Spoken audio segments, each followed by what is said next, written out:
Hey everyone, welcome back to the channel. Thank you guys for being here as always, and today I'm super excited because we get to talk about Leia, Princess of Alderaan, the spoilers version. So, as the title suggests, as the screen suggests, as my voice suggests, go check out the spoiler-free review that I've got linked up here in the corner if you have not read this book. It is definitely worth your hard-earned money to go and pick it up. It's wonderful writing by Claudia Gray yet again. So, like I said, with that out of the way, let's jump into the spoilers right about now. So first off, I want to talk a little bit about the overall story. It's a little bit, like I said in my spoiler-free review, it's... the problem is that there's no big twists and turns of the story. This is very much an anthology book, in that it essentially explains little things throughout the rest of the canon about the character of Leia, and it develops the character of Leia. It doesn't necessarily give us any sort of super, I want to say exciting, new things that happen, really. Like, we know that Leia eventually has to find out about her parents' involvement in the rebellion. She eventually needs to become part of that rebellion, so of course she's going to earn that crown that she's trying to do in this book. We know from the original trilogy that she doesn't have some boyfriend character guy who I can't remember the name of. So he probably either betrays her or dies, which both happens. And it's very important to see this as a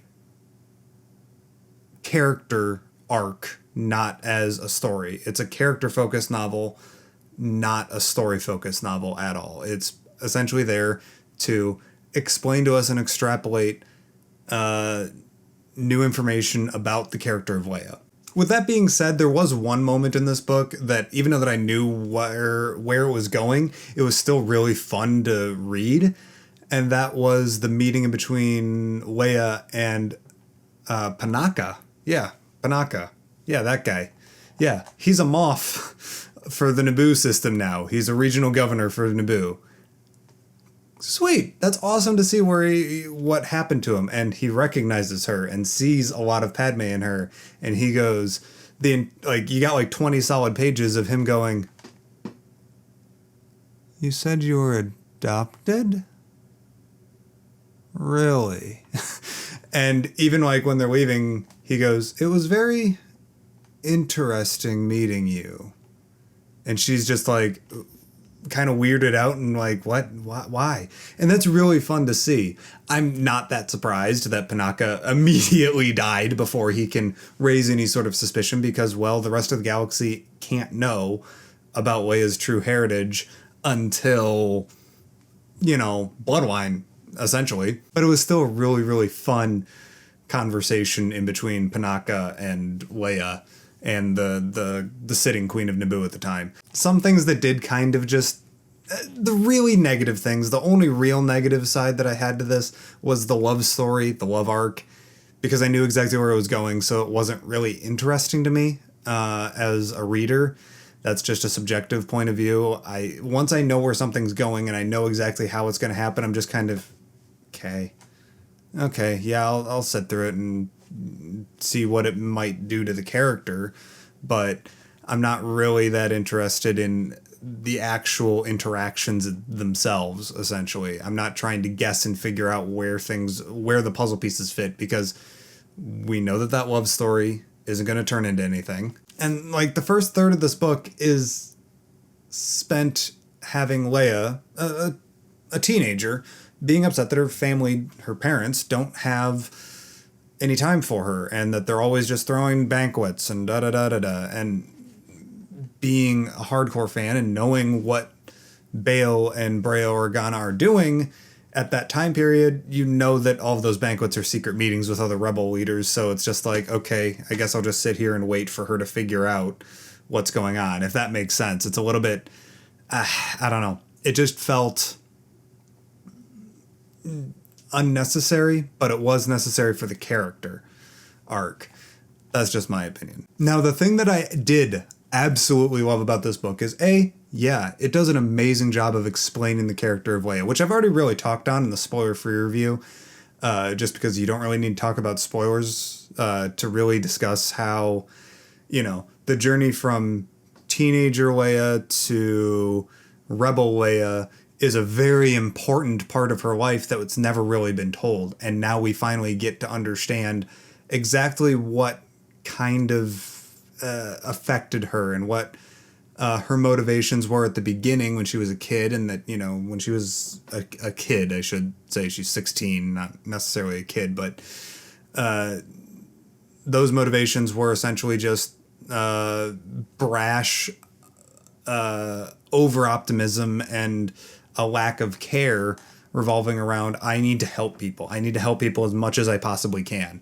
And she learns pragmatism throughout the length of this book in a way that, we've never really seen before. Another really great thing about this book is the way that it fills in lots of little, I don't want to say holes, but it definitely explains things that haven't really been explained before. Things like why Bale and Brea needed to adopt to have a kid. Turns out that when Brea was going through her trials to inherit the crown for ALDERAAN, she had a really nasty climbing accident, and it essentially caused lasting injury that could kill her if she chose to carry a child. We also get to see how royalty works. We never really understood how the elder houses worked. We got a little bit of that in Bloodline, but we've never really understood the rights of succession and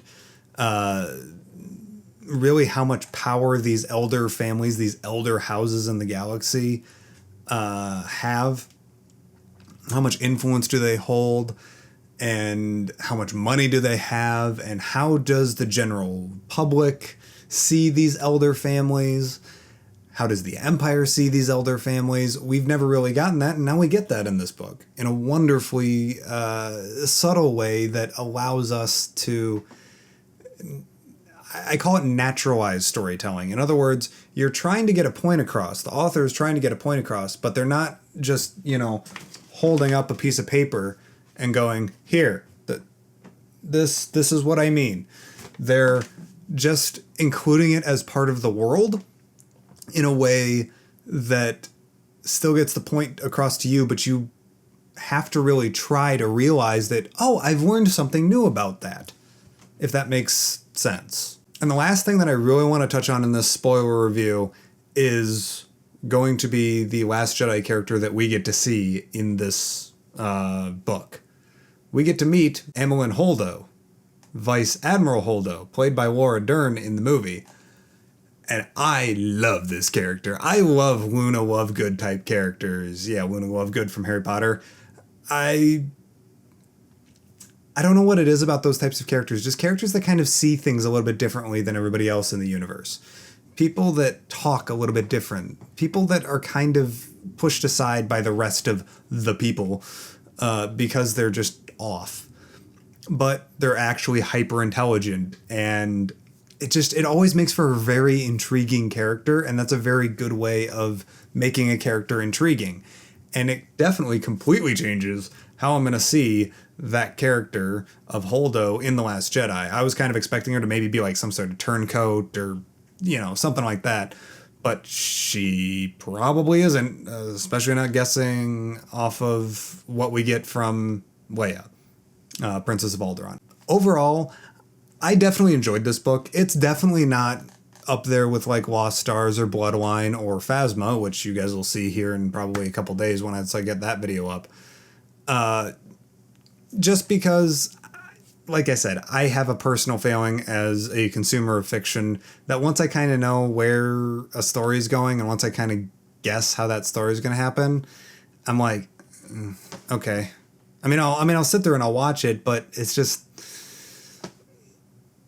my enjoyment level goes way down, essentially. I guess that's probably the best way for me to explain it.